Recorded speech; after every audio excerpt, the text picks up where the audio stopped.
മുഖ്യമന്ത്രി V D സതീശൻ്റെ നേതൃത്വത്തിൽ പുതിയ കേരള മന്ത്രിസഭ അധികാരത്തിലേറുമ്പോൾ ഒരുപക്ഷെ നമ്മുടെയൊക്കെ ശ്രദ്ധയിൽ വരുന്ന ഒരു മുഖം ഒ ജെ ജനീഷ് കുമാറിൻ്റെ ആണ്.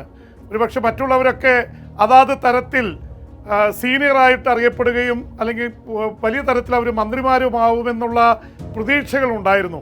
പക്ഷേ എല്ലാവരെയും സർപ്രൈസ് ആക്കിക്കൊണ്ട് അത്ഭുതപ്പെടുത്തിക്കൊണ്ട് ഈ മന്ത്രിസഭയിൽ എത്തിയ ബേബി എന്ന് പറയുന്നത് ഒ ജെ ജനീഷ് കുമാറാണ്. കൊടുങ്ങല്ലൂരിൽ നിന്ന് 8000-ൽ പരം വോട്ടിൻ്റെ ഭൂരിപക്ഷത്തിന് ഇടതുപക്ഷ കോട്ട തകർത്തുകൊണ്ട് ജയിച്ചു വന്ന ജനീഷ് കുമാർ അദ്ദേഹം മാളക്കാരനാണ്, എൻ്റെ നാട്ടുകാരനാണ്. അതുകൊണ്ടൊരു പ്രത്യേകത സ്വാഭാവികമായിട്ട് നമുക്കിത് പറയുമ്പോൾ തോന്നാം. പക്ഷെ അതിനേക്കാളൊക്കെ ഉപരിയായിട്ട് അദ്ദേഹം വന്ന സാഹചര്യങ്ങളാണ് എന്നെപ്പോലൊരു പത്രപ്രവർത്തകനെ ജനീഷ് കുമാർ മന്ത്രിയാവുമ്പോൾ ആഹ്ലാദഭരിതനാക്കുന്നത്. ജനീഷ് കുമാർ ചെറിയ പ്രായത്തിൽ ഒരുപാട് കഷ്ടപ്പാടുകൾ സഹിച്ചു വന്ന ഒരു വിദ്യാർത്ഥി നേതാവാണ്. അവിടെ അച്ഛൻ പിതാവ് മരിച്ചുപോയി, അമ്മ തൊഴിലുറപ്പ് പദ്ധതി അനുസരിച്ച് കൂലിപ്പണിക്ക് പോയി, മകൻ ആ ഒരു പോറ്റി ഈ കുടുംബത്തെ താങ്ങാനായിട്ട് സെക്യൂരിറ്റി പണിക്ക് പോയി, മറ്റു പലതരത്തിലും ബുദ്ധിമുട്ടിയാണ് ഒ ജെ ജനീഷ് കുമാർ എന്ന യുവ നേതാവ് ഉയർന്നു വന്നത്. ഒരുപക്ഷെ ജനാധിപത്യത്തെക്കുറിച്ച് നമ്മളൊക്കെ അഭിമാനം കൊള്ളുമ്പോൾ സ്വാഭാവികമായിട്ടും ഇങ്ങനെയുള്ള യുവ നേതാക്കൾ മന്ത്രിസ്ഥാനത്തേക്ക് ഉയരുമ്പോഴാണ് ജനാധിപത്യത്തിന് അതിൻ്റെ മനോഹാരിതയും കൗതുകവും ഉണ്ടാവുന്നത്. കാരണം സാധാരണ ഇപ്പോഴത്തെ പണാധിപത്യത്തിൻ്റെ കാലത്ത് ജനാധിപത്യത്തിൽ സാധാരണ ഇങ്ങനെയുള്ള സാധാരണക്കാരായിട്ടുള്ള ആൾക്കാർക്ക് തലപ്പത്ത് വരിക അത്ര എളുപ്പമല്ല. അപ്പോൾ അതുകൊണ്ട് ഒ ജെ ജനീഷ് കുമാർ ഒരു വ്യക്തിയല്ല, കേരളത്തിലെ ലക്ഷോപലക്ഷം വരുന്ന പാവപ്പെട്ടവരായ മനുഷ്യർക്ക് ഒരു പ്രതീകം കൂടിയാണ്. ഈ തൊഴിലുറപ്പ് പദ്ധതി അനുസരിച്ച് ഒരു കൂലിപ്പണിക്കാരിയുടെ മകൻ അത് ഫൈറ്റ് ഔട്ട് ചെയ്ത് ലോയിൽ പഠിച്ച് അഭിഭാഷകനായി ജീവിക്കാൻ രണ്ടറ്റം കൂട്ടുമുട്ടിക്കാൻ വിഷമിക്കുന്ന ഒരു കുടുംബത്തിൽ നിന്ന് വന്ന് 38-ാം വയസ്സിൽ ആദ്യ തവണ ഇടതുപക്ഷ കോട്ടയിൽ നിന്ന് ജയിച്ചു വന്ന് മന്ത്രിയാവുന്നത് ഒരുപക്ഷെ അദ്ദേഹത്തിൻ്റെ സ്വദേശം മാളയാണ്. ഐതിഹാസികമായിട്ട് കേരളത്തെ നയിച്ച മുഖ്യമന്ത്രിയായിരുന്ന കെ കരുണാകരൻ്റെ നാട്ടിൽ നിന്നാണ് പുതിയ മന്ത്രി ഉണ്ടാവുന്നത്. ഒ ജെ ജനീഷ് കുമാറിനെ കുറിച്ച് പറയുന്നത് അതാണ്. അവസാന നിമിഷം വരെ ഒ ജെ ജനീഷ് കുമാറിൻ്റെ പേര് ഈ പട്ടികയിലൊന്നും ഉണ്ടായിരുന്നില്ല, ഒരു മാധ്യമങ്ങളും റിപ്പോർട്ട് ചെയ്തിരുന്നില്ല, ഒരുപക്ഷെ ആരും പ്രതീക്ഷിച്ചിരുന്നില്ല. യൂത്ത് കോൺഗ്രസിൻ്റെ സംസ്ഥാന പ്രസിഡൻ്റായിരുന്ന ഒ ജെയുടെ വരവ് തന്നെ രാഹുൽ മാങ്കൂട്ടത്തിൽ പ്രശ്നമൊക്കെ കത്തി നിൽക്കുന്ന സമയത്ത് രാഹുൽ മാങ്കൂട്ടത്തിൽ മാറേണ്ടി വരുന്നു, വേറെ പല പേരുകളും പറയുന്നു, എബിൻ വർക്കി അടക്കം. പക്ഷെ അതിൻ്റെയൊക്കെ ഇടയിൽ പെട്ടെന്ന് ഉദിച്ചുയർന്ന താരമാണ് ഈ ഒ ജെ ജനീഷ് കുമാർ.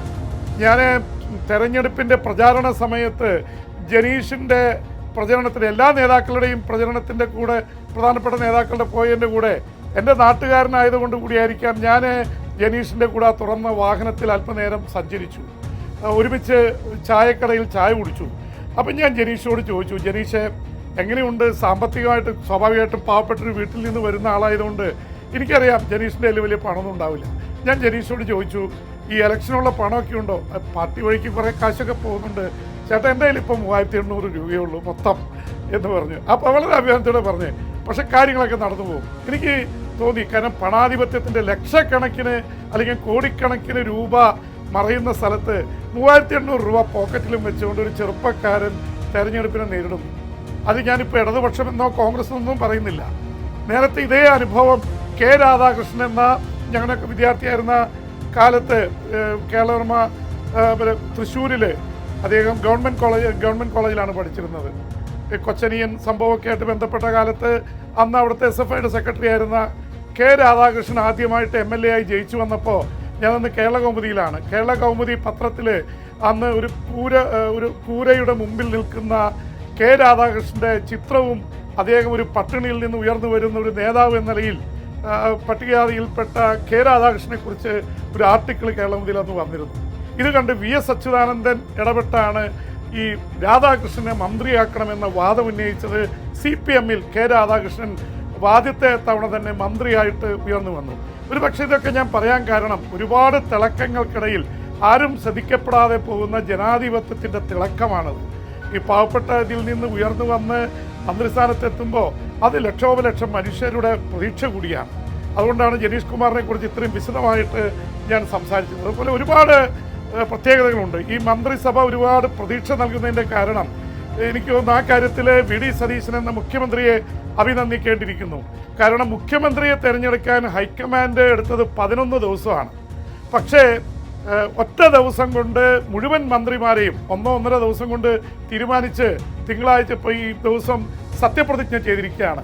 സാധാരണ മന്ത്രിമാരുടെ കാര്യത്തിൽ വലിയ രീതിയിലുള്ള ചർച്ചകളും പ്രശ്നങ്ങളൊക്കെ നടക്കുന്നൊരു കാലത്ത് 102 പേരുള്ള ജയിച്ചു വന്നു. അതിൽ കോൺഗ്രസിന് 63 പേരുണ്ട്. 63 പേരിൽ നിന്ന് 12 മന്ത്രിമാരെ ഒറ്റയടിക്ക് തിരഞ്ഞെടുക്കാൻ കഴിഞ്ഞു എന്നുള്ളത് വലിയ കാര്യം തന്നെയാണ്. പലരും പ്രത്യേകിച്ച് മുഖ്യമന്ത്രി സ്ഥാനത്തേക്ക് 3 പേരാണ് മത്സരിച്ചത്. അപ്പോൾ സ്വാഭാവികമായിട്ടും ഒരു പൊട്ടിത്തെറിയുടെയൊക്കെ ഇതുണ്ട്. വി.ഡി. സതീശൻ മുഖ്യമന്ത്രിയായി, ഒരു ഭാഗത്ത് കെ.സി. വേണുഗോപാൽ സംഘടനാ ചുമതലയുള്ള AICC ജനറൽ സെക്രട്ടറിയാണ്. അതുപോലെ തന്നെ വളരെ വി.ഡിയേക്കാളും കെ.സിയേക്കാളും സീനിയോറിറ്റിയുള്ള രമേശ് ചെന്നിത്തല നിൽക്കുന്നു. അപ്പോൾ എല്ലാം പ്രശ്നത്തിലാവുമെന്നാണ് കരുതിയത്. പക്ഷേ വളരെ പെട്ടെന്നാണ് ഇവരൊക്കെ ഒരുമിച്ച് നിന്നുകൊണ്ട് ഒരു മന്ത്രിസഭ അധികാരത്തിലെത്തിയത്. അത് എനിക്ക് തോന്നുന്നു ഒരു ജനാധിപത്യത്തിൽ ഡയലോഗിൻ്റെയും പെട്ടെന്ന് തീരുമാനമെടുക്കാനുള്ള നീക്കത്തിൻ്റെയും ഭാഗമായിട്ട് കാണുന്നു. ആദ്യം ഒരുപക്ഷേ ഈ മുഖ്യമന്ത്രിയെ തിരഞ്ഞെടുക്കാനുള്ള എക്സസൈസ് നീണ്ടുപോയി. ജനങ്ങളൊക്കെ മടുപ്പ് പറഞ്ഞെങ്കിലും വെറുപ്പ് പറഞ്ഞെങ്കിലും മന്ത്രിസഭ അംഗങ്ങളെ തിരഞ്ഞെടുക്കുന്ന കാര്യത്തിൽ കാണിച്ച സ്പീഡ് ഒരുപക്ഷെ വലിയ പ്രതീക്ഷ നൽകുന്നതാണ്. ഒരുപക്ഷെ ഈ മന്ത്രിസഭ രൂപം കൊള്ളുമ്പോൾ അതിൻ്റെ ഒരു സൗന്ദര്യം അതുകൂടിയാണ്. കാരണം പെട്ടെന്ന് കാര്യങ്ങൾ തീരുമാനിക്കാൻ എതിർപ്പുകളൊക്കെ ഉണ്ടായിരുന്നു, ഇല്ലെന്ന് പറയുന്നില്ല. രമേശ് ചെന്നിത്തല ഒരുപക്ഷെ മന്ത്രിസ്ഥാനം ഏറ്റെടുക്കാൻ വിസമ്മതിച്ച് നിൽക്കുകയായിരുന്നു. പക്ഷേ അദ്ദേഹത്തിന് ആഭ്യന്തരവും അതുപോലെ തന്നെ വിജിലൻസും നൽകി ഒരു മെഗ്നാനിമസ് ആയിട്ടുള്ള ഒരു ജസ്റ്റർ മുഖ്യമന്ത്രി വി.ഡി. സതീശൻ സ്വീകരിച്ചു. സാധാരണ മുഖ്യമന്ത്രിമാർ അങ്ങനെ ആഭ്യന്തരം വിട്ടുകൊടുക്കാറില്ല. പക്ഷേ ഉമ്മൻചാണ്ടി അത് നേരത്തെ കാണിച്ചിട്ടുണ്ട്. തിരുവഞ്ചൂരിനും അതുപോലെ തന്നെ രമേശ് ചെന്നിത്തലയ്ക്കും ആഭ്യന്തര വകുപ്പ് വിട്ടുകൊടുത്ത ഒരു സാധാരണ മുഖ്യമന്ത്രിമാരാണ്. കാരണം ആഭ്യന്തരം ഒരു ചുക്കാനാണ്, പോലീസിനെയും ക്രമസമാധാനത്തെയൊക്കെ നിയന്ത്രിക്കുന്ന ചുക്കാനാണ്. ഇപ്പോൾ കാര്യങ്ങൾ കുറേ മാറ്റം വന്നിരിക്കുന്നു. കാരണം കേരളം ഇപ്പോൾ അനുഭവിക്കുന്ന ഏറ്റവും പ്രധാനപ്പെട്ട പ്രശ്നം ധനകാര്യം സാമ്പത്തിക അവസ്ഥ സംബന്ധിച്ചാണ്. ഇപ്പോൾ വളരെ വിഭാവനം ചെയ്യുന്ന രീതിയിൽ ആസൂത്രിതമായി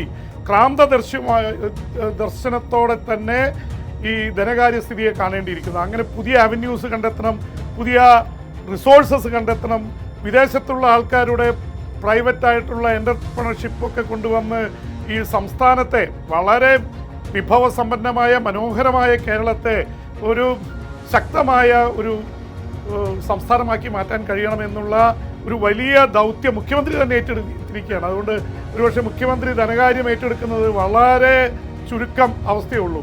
അങ്ങനെ സംഭവം ഉണ്ടായിട്ടുണ്ടോ എന്ന് തന്നെ എൻ്റെ ഓർമ്മയിലില്ല. കാരണം പലപ്പോഴും മുഖ്യമന്ത്രി ആഭ്യന്തരമാണ് എടുക്കാറുള്ളത്. ധനകാര്യ വകുപ്പ് വി.ഡി. സതീശനെ ഏറ്റെടുത്തിരിക്കുന്നു. അത് തന്നെ വളരെ പ്രധാനപ്പെട്ട ഒരു കാര്യമാണ്. എന്നുമാത്രമല്ല ഈ മന്ത്രിസഭയിൽ എല്ലാ തരത്തിലുള്ള ആൾക്കാരുണ്ട്.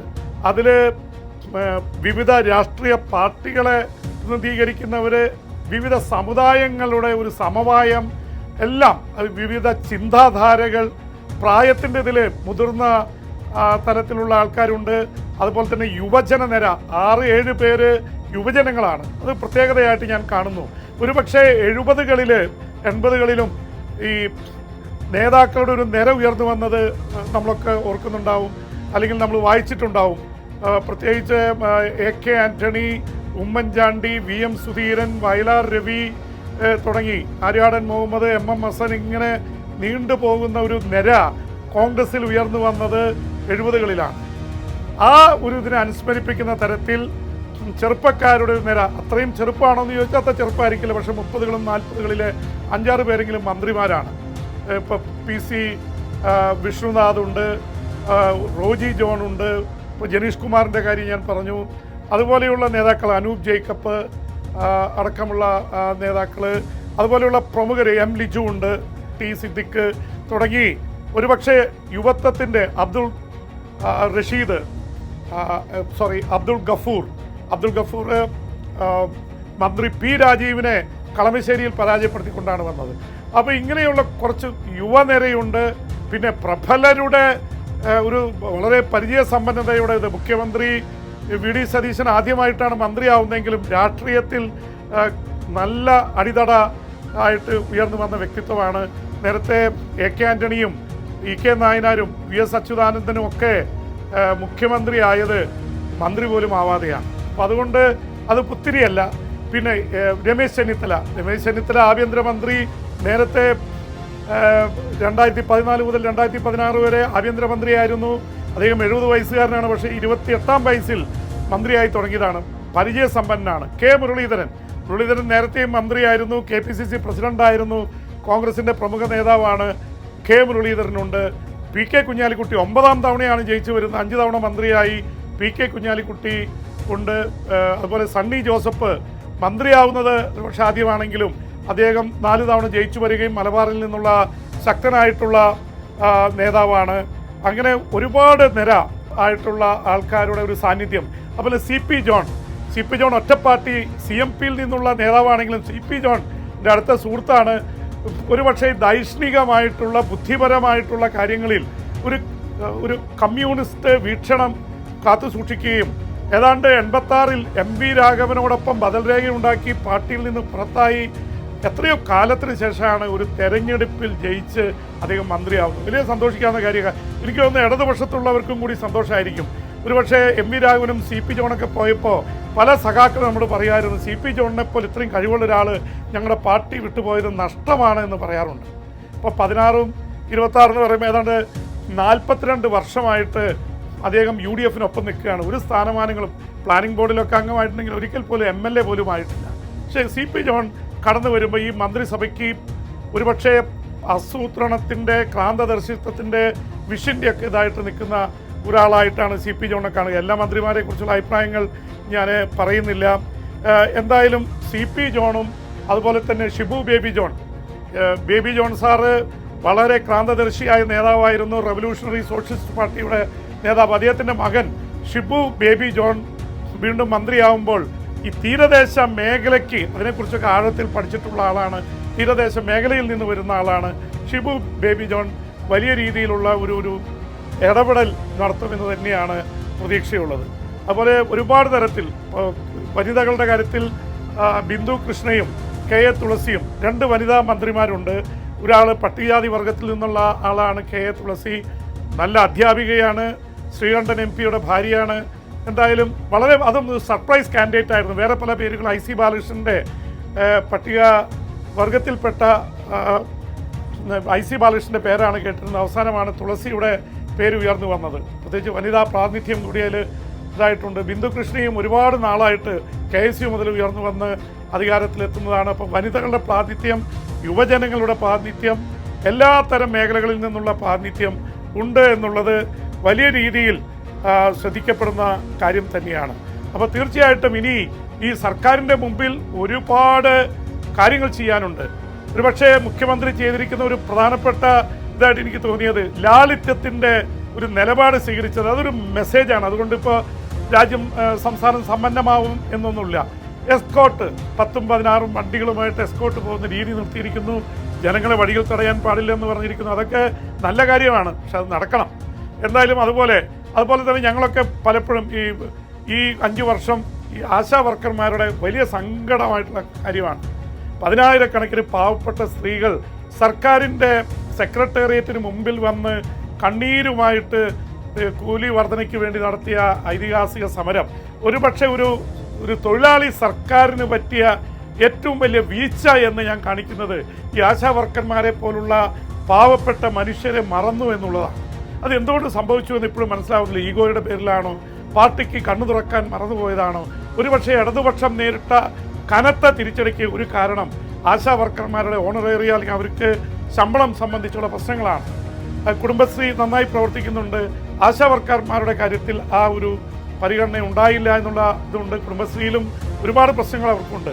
ഇങ്ങനെയുള്ള അടിസ്ഥാന വർഗത്തെ ശ്രദ്ധിക്കണമെന്നുള്ള ഒരു മെസ്സേജ് ഈ വേർഡിക്റ്റിൽ 102 സീറ്റ് നൽകി UDFനെ എത്തിക്കുമ്പോൾ അത് VD സതീശൻ എന്ന മുഖ്യമന്ത്രി ശ്രദ്ധിക്കേണ്ട കാര്യമായിരിക്കണം. സ്വാഭാവികമായിട്ടും മന്ത്രിസഭയുടെ ആദ്യ യോഗത്തിൽ അവരെ സംബന്ധിച്ചുള്ള പ്രശ്നങ്ങൾ ചർച്ചയ്ക്ക് വരുന്നു എന്നുള്ളതും വളരെ കാര്യമായിട്ടുള്ള കാര്യമാണ്. അപ്പോൾ അതുപോലെ തന്നെ സർക്കാരിൻ്റെ സാമ്പത്തിക സ്ഥിതി മോശമായിരിക്കുന്നു. അത് തിരിച്ചു കൊണ്ടുവരണം. ടൂറിസം രംഗത്ത്, അതുപോലെ തന്നെ IT മേഖലയിൽ, മറ്റ് പരമ്പരാഗത തൊഴിലുകളുടെ കാര്യത്തിൽ ഇപ്പോൾ ഗൾഫ് മേഖലയിൽ യുദ്ധം നടക്കുകയാണ്.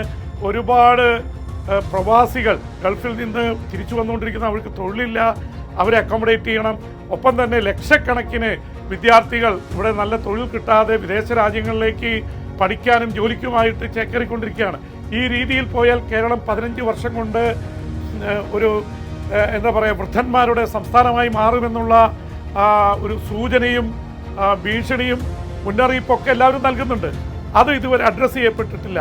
കേരളത്തിൽ ഇത്രയും മനോഹരമായിട്ടുള്ള തീരത്ത് എന്തുകൊണ്ട് നമുക്ക് ചെറുപ്പക്കാരെ ആകർഷിക്കാൻ കഴിയുന്ന വ്യവസായങ്ങളും IT-യും ടൂറിസവും ഫുഡ് പ്രോസസ്സിങ്ങും അതുപോലെ തന്നെ ഏറ്റവും ലേറ്റസ്റ്റ് ആയിട്ടുള്ള ഇപ്പോൾ artificial intelligence, cloud computing, info പാർക്കുകൾ, ഇങ്ങനെ തുടങ്ങി എന്തൊക്കെ കൊണ്ടുവരാൻ സാധിക്കും? വിദേശ കമ്പനികൾ വരട്ടെ, വിദേശ യൂണിവേഴ്സിറ്റികൾ വരട്ടെ. വിദേശ യൂണിവേഴ്സിറ്റികൾ എന്തിനാണ് അവിടെ പഠിക്കാൻ പോകുന്നത്? നമ്മുടെ വിദേശ യൂണിവേഴ്സിറ്റികളും ഇവിടുത്തെ വിദ്യാഭ്യാസ സമ്പ്രദായം മാറ്റിമറിക്കുകയൊക്കെ ചെയ്യുന്ന ഒരു വിഷണറി ആയിട്ടുള്ള ഒരു മന്ത്രിസഭ ഉണ്ടാവണമെന്നുള്ളതാണ്. യഥാർത്ഥത്തിൽ സർക്കാരിന് ഒരു ഫെസിലിറ്റേറ്ററുടെ റോളാണ്. നെടുമ്പാശ്ശേരി എയർപോർട്ട് കെ കരുണാകരൻ്റെ കാലത്ത് വരുമ്പോൾ പലരും കുറ്റപ്പെടുത്തിയതാണ്. പക്ഷേ ആ എയർപോർട്ടിലെ 85% മുതൽ മുടക്കിയത് സ്വകാര്യ മേഖലയാണ്, 15% സർക്കാരിൻ്റെ കൺട്രോളുണ്ട്. പക്ഷേ നമുക്കിപ്പോൾ 100 കണക്കിന് കോടിയുടെ വരുമാനം ലാഭമായിട്ട് ലഭിക്കുന്ന ഒരു സ്ഥാപനമായി നെടുമ്പാശ്ശേരി എയർപോർട്ട് മാറിയിരിക്കുന്നു. ഇങ്ങനെയുള്ള പ്രൈവറ്റ് ഗവൺമെൻറ് പാർട്ട്ണർഷിപ്പിലുള്ള ഒരുപാട് കാര്യങ്ങൾ വരണം. നല്ല വിദ്യാഭ്യാസ മേഖല ഉണ്ടാവണം. ടൂറിസം രംഗത്ത് ലക്ഷക്കണക്കിന് ആൾക്കാർക്ക് കടന്നു വരാൻ കഴിയുന്ന രീതിയിൽ ഈ മറ്റു പല ടൂറിസം കേന്ദ്രങ്ങളെപ്പോലെ സിംഗപ്പൂർ പോലെയുള്ള രാജ്യങ്ങളുണ്ടാക്കിയ മാറ്റങ്ങൾ ഇതെല്ലാം ഉൾക്കൊണ്ടുകൊണ്ട് ഒരു രാജ്യാന്തര തലത്തിലുള്ള ഒരു ഡെസ്റ്റിനേഷനായിട്ട് കേരളത്തെ മാറ്റുക. ഒപ്പം തന്നെ നമ്മുടെ സംസ്കാരം കാത്തു സൂക്ഷിക്കുന്ന തരത്തിലുള്ള പദ്ധതികൾ ഉണ്ടാവുക. ഈ തരത്തിലുള്ള കാര്യങ്ങളാണ് മുന്നിൽ പോകേണ്ടത്. അതിനുള്ള നേതൃത്വം നൽകാൻ VD സതീശനെ പോലെ ഒരു വിഷണറി ആയിട്ടുള്ളൊരു നേതാവിന് കഴിയും എന്നാണ് നമുക്ക് മനസ്സിലാക്കേണ്ടത്. കോൺഗ്രസ് പാർട്ടിയിൽ ഇതിൽ നടന്നതിൽ കുറേ മുറിവുകളൊക്കെ ഉണ്ടായിട്ടുണ്ട്. പ്രത്യേകിച്ച് മാധ്യമങ്ങളും അതുപോലെ തന്നെ രാഷ്ട്രീയ പാർട്ടികളുടെ നേതാക്കന്മാരുടെ ചുറ്റും നിൽക്കുന്നവരും ഒരു ഹേറ്റ് ക്യാമ്പയിൻ, ആൾക്കാരെ തമ്മിൽ തകർക്കുന്ന, ചെളിവാരി എറിയുന്ന പ്രചരണങ്ങൾ നടത്തി. ഒരു നേതാവിനെ നേതാവായി തിരഞ്ഞെടുക്കണമെങ്കിൽ അയാൾ പിന്തുണച്ചാൽ മതി. പകരം വരുന്ന ആൾക്കാരെ ചെളിവാരി എറിയുകയും പ്രതിനായകനാക്കുകയും ചെയ്യുന്ന ഒരു പ്രവൃത്തി മാധ്യമങ്ങൾ ഏറ്റെടുക്കേണ്ട കാര്യമില്ല. അത് മുഖ്യധാരാ മാധ്യമങ്ങൾ കാര്യമായി ഏറ്റെടുത്തിട്ടില്ല. പക്ഷേ സോഷ്യൽ മീഡിയയിൽ ആ തരത്തിലുള്ള ഹേറ്റ് ക്യാമ്പയിൻ അതൊരു കേരളത്തിൻ്റെ സംസ്കാരമല്ല. ഒരുപക്ഷെ KC വേണുഗോപാലിനെ പോലുള്ള നേതാക്കൾക്കെതിരെ KC വേണുഗോപാൽ അങ്ങനെ നൂല് കെട്ടി ഇറങ്ങിയതല്ല എന്ന് പറയുന്നതിലൊക്കെ കാര്യമുണ്ട്. ഞങ്ങളൊക്കെ ഒരേ കാലഘട്ടത്തിൽ പഠിച്ചവരാണ്. KC വേണുഗോപാലും VD സതീശനും AP അനിൽകുമാറും അടക്കമുള്ള കോൺഗ്രസിൻ്റെ അതുപോലെ തന്നെ മറ്റു രംഗത്ത് ഇടതുപക്ഷ രംഗത്തുള്ള നേതാക്കളെയൊക്കെ നമ്മൾ കണ്ടിട്ടുണ്ട്. അപ്പോൾ അവരൊക്കെ അധ്വാനിച്ചും പട്ടിണി കിടന്നും ബുദ്ധിമുട്ടിയും ഒക്കെ കയറി വന്നിട്ടാണ് ഇതൊക്കെ എത്തിയിരിക്കുന്നത്. ഒരു നേതാവിന് ഒരാഴ്ച കൊണ്ടും 2 ആഴ്ച കൊണ്ടും ചെളി വാരി എറിഞ്ഞ് നശിപ്പിച്ച് മറ്റൊരു നേതാവിനെ വളർത്തേണ്ട കാര്യമില്ല. ഒരുപക്ഷെ നേതാക്കൾ കാണിക്കുന്നതിനേക്കാൾ കൂടുതൽ ചില മാധ്യമങ്ങൾ അതിനുവേണ്ടി കച്ചകെട്ടി ഇറങ്ങി എന്നുള്ളത് കേരള രാഷ്ട്രീയത്തിൽ ഒരിക്കലും പ്രോത്സാഹിക്കപ്പെടാൻ പാടില്ലാത്ത ഒരു രീതിയാണ്. അത് ഇതോടെ അവസാനിപ്പിക്കണം എന്നുകൂടി ഒരു മുതിർന്ന മാധ്യമപ്രവർത്തകൻ എന്ന നിലയിൽ എനിക്ക് പറയാനുണ്ട്. കാരണം അത് വിഷം ചീറ്റുന്ന തരത്തിലേക്ക് അതൊരു പക്ഷേ വർഗീയതയുടെ പേരിൽ അതുപോലെ തന്നെ മറ്റു തരത്തിലൊക്കെ മാറുന്നു. അതുപോലെ സമുദായ തലത്തിലും ഈ വിഷം ചീറ്റുന്ന തരത്തിലുള്ള പ്രസ്താവനകൾ ഇറക്കുന്ന ആൾക്കാരെ പ്രോത്സാഹിപ്പിക്കുന്ന രീതി മാധ്യമങ്ങൾ നിർത്തേണ്ട ഒരു കാര്യം കൂടിയുണ്ട്. കാരണം കേരളം മതേതര രാഷ്ട്രീയത്തിൻ്റെയും മതേതര ജീവിതത്തിൻ്റെയും ഒരു പ്രതീകമായിട്ട് ഇന്ത്യയിൽ നിന്നും നിലനിൽക്കുന്ന ഒരു സംസ്ഥാനമാണ്. ഇവിടെ ഹിന്ദുവെന്നും ക്രിസ്ത്യാനിയെന്നും മുസ്ലിമെന്നും പറഞ്ഞ് നമ്മൾ വേർതിരിക്കേണ്ട കാര്യമില്ല. അങ്ങനെ ചിന്തിക്കുന്നവരല്ല മലയാളികൾ. മതേതരത്വത്തിൻ്റെ ഒരു മുഖമുള്ളത് കൊണ്ടാണ് ഒരുപക്ഷെ ആ ഒരു മുഖത്തിനാണ് ഇത്തവണ മലയാളികൾ വോട്ട് ചെയ്തത്. വളരെ പല സ്ഥലത്തും ഇസ്ലാം അല്ലെങ്കിൽ മുസ്ലിം ഭൂരിപക്ഷമുള്ള സ്ഥലത്ത് ക്രിസ്ത്യാനി വിജയിച്ചിരിക്കുന്നു. അതുപോലെ തന്നെ ഈ ക്രിസ്ത്യാനികൾക്ക് ഭൂരിപക്ഷമുള്ള സ്ഥലത്ത് ഇസ്ലാം മത വിശ്വാസി വിജയിച്ചിരിക്കുന്നു. അങ്ങനെ ഭൂരിപക്ഷ സമുദായത്തിൽ നിന്നുള്ളവർ വിജയിച്ചിരിക്കുന്നു. ഇതൊക്കെ കാണിക്കുന്നത് ജാതിക്കും മതത്തിനും അപ്പുറത്ത് മെറിറ്റ് നോക്കി ജനാധിപത്യത്തിൻ്റെ ശക്തി തെളിയിച്ച പല മത്സരങ്ങളും ഈ തവണ ഉണ്ടായിട്ടുണ്ട്. അപ്പോൾ ആ തരത്തിൽ ജാതി നോക്കി സ്ഥാനാർത്ഥികളെ നിർത്തുന്ന അവസ്ഥയ്ക്ക് മാറ്റമുണ്ടാവണം. ഇപ്പോൾ കുറേ കോംപ്രമൈസുകൾ ചെയ്യേണ്ടി വന്നിട്ടുണ്ട്. സ്വാഭാവികമായിട്ട് ചില കാര്യങ്ങൾ വേണ്ടി വരും. കാരണം സാംസ്കാരികമായും സാമൂഹ്യമായിട്ടും പിന്തള്ളപ്പെടുകയും സമൂഹത്തിൻ്റെ മുഖ്യധാരയിൽ നിന്ന് മാറ്റി നിർത്തപ്പെടുകയും ചെയ്ത സമുദായങ്ങൾ, പിന്നാക്ക സമുദായങ്ങളുടെ കാര്യത്തിൽ, അതുപോലെ തന്നെ ദളിത് സമുദായങ്ങളുടെ കാര്യത്തിലൊക്കെ പ്രത്യേകിച്ച് അത് സംവരണം വേണമെന്നുള്ള കാര്യത്തിൽ യാതൊരു തർക്കവുമില്ല. അത് പാലിക്കുക തന്നെ വേണം. എന്നാൽ ഒപ്പം മെറിറ്റിന് കൂടി, ആ സമുദായങ്ങളിലെയും മെറിറ്റിന് കൂടി പ്രാധാന്യം നൽകണമെന്നുള്ള വാദം പ്രബലപ്പെടുകയാണ്. അപ്പോൾ ഒരു സന്തുലിതമായിട്ടുള്ളൊരു മന്ത്രിസഭ ഉണ്ടായിരിക്കുന്നു എന്നുള്ള പ്രതീതിയാണുള്ളത്. മറ്റ് ചെറിയ തരത്തിലുള്ള പൊട്ടലും ചീറ്റലൊക്കെ മാറിപ്പോയേക്കാം. അതുപോലെ തന്നെ കേരള കോൺഗ്രസുകളുടെ കാര്യത്തിലും കേരള കോൺഗ്രസ് ജോസഫ് ഗ്രൂപ്പിൽ നിന്ന് ഒരു മന്ത്രിയും അതുപോലെ തന്നെ ഒരു ചീഫ് വിപ്പാണ് ഉണ്ടായിരിക്കുന്നത്. 2 മന്ത്രിമാർക്ക് കിട്ടാനുള്ള സാധ്യത അവർക്കുണ്ട്. PJ ജോസഫ് മാറി നിന്നുകൊണ്ട് തൻ്റെ മകനാണ് ചീഫ് വിപ്പായിട്ട് വന്നിരിക്കുന്നത്, അബു ജോൺ ജോസഫ്. അബുവിനെ കുറിച്ച് എനിക്ക് പേഴ്സണലായിട്ട് അറിയുന്ന ആളാണ്. അബു വളരെ വ്യത്യസ്തമായി കാര്യങ്ങൾ ചിന്തിക്കുകയും CP ജോണെ പറഞ്ഞ പോലെ കാര്യങ്ങളെക്കുറിച്ച് പഠിക്കുകയും ചെയ്യുന്നൊരു യുവ നേതാവാണ്. അപ്പോൾ ചീഫ് വിപ്പായിട്ട് വരുന്ന അബു ജോൺ ജോസഫും പ്രതീക്ഷ നൽകുന്നു. മോൻ ജോസഫ് വളരെ പരിചയസമ്പന്ന ആളാണ്. 2008 മുതൽ 2009 വരെയാണെന്ന് തോന്നുന്നു. PJ രാജിവെച്ച കാലത്ത് പൊതുമരാമത്ത് മന്ത്രിയായിരുന്നു. KSCയിലൂടെ ഉയർന്നു വന്ന ആളാണ്. അപ്പോൾ മോൻസ് ജോസഫ് കടത്തുരുത്തിയിൽ നിന്ന് 5 തവണ വിജയിച്ചു കയറി. സ്വാഭാവികമായിട്ട് ഇതൊക്കെ നൽകുന്ന ഒരു കാര്യം ഈ പരിചയസമ്പന്നതയും യുവത്വവും അതുപോലെ തന്നെ വനിതകളും എല്ലാം ചേർന്നുള്ള ഒരു സന്തുലിത മന്ത്രിസഭ. പക്ഷെ മന്ത്രിസഭ മാത്രം പോരല്ലോ, ജനങ്ങളുടെ പ്രശ്നങ്ങൾ ജനങ്ങളോട് സംവദിച്ച് ജനങ്ങളുടെ അഭിപ്രായം അറിഞ്ഞുകൊണ്ട് മുന്നോട്ട് പോകുന്ന ഒരു സർക്കാരായിരിക്കണം. ഏകപക്ഷീയമായി ഒരു അതോറിറ്റേറിയൻ രീതിയിൽ അധികാരത്തിൻ്റെ ഗർവും ധാർഷ്ട്യവും ഉപയോഗിച്ച് കാര്യങ്ങൾ നടത്തിയാൽ ജനങ്ങൾ ചെറുക്കും. അത് കേരളത്തിലെ രാഷ്ട്രീയ നേതാക്കൾക്കൊക്കെ പാഠമാണ്.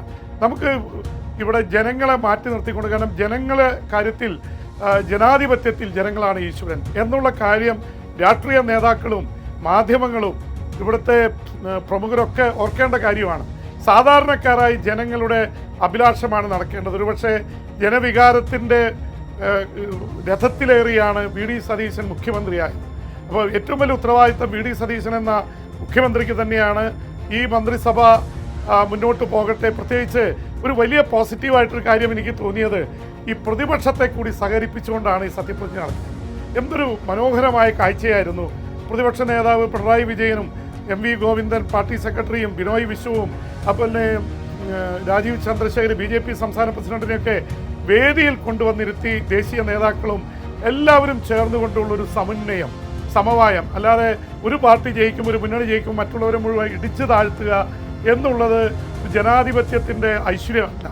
അതല്ല എന്നും ഇതാണ് യഥാർത്ഥത്തിലേക്കുള്ളൊരു സൗന്ദര്യം എന്നും മനസ്സിലാക്കിക്കൊണ്ട് VD സതീശൻ്റെ നേതൃത്വത്തിൽ അങ്ങനെ ഒരു കാഴ്ച ഈ സത്യപ്രതിജ്ഞാ ചടങ്ങിൽ കാണാൻ കഴിഞ്ഞത് വലിയൊരു സന്തോഷമായിട്ട് തോന്നി.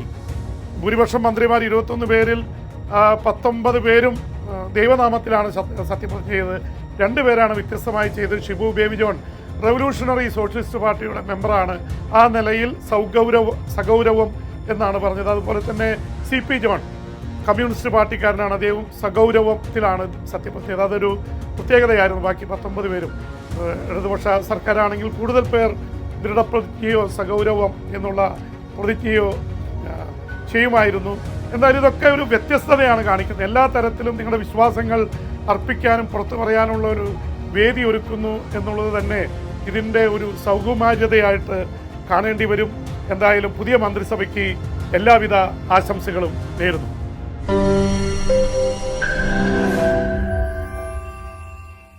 ലോകത്തെവിടെയായാലും ഏത് സമയത്തും 24 വാർത്തകളും ഓഗ്മെന്റഡ് റിയാലിറ്റി പാക്കേജുകളും എക്സ്പ്ലെയിനറുകളും വിശദമായി കാണാൻ ഞങ്ങളുടെ YouTube ചാനൽ നിങ്ങൾക്ക് സബ്സ്ക്രൈബ് ചെയ്യാം.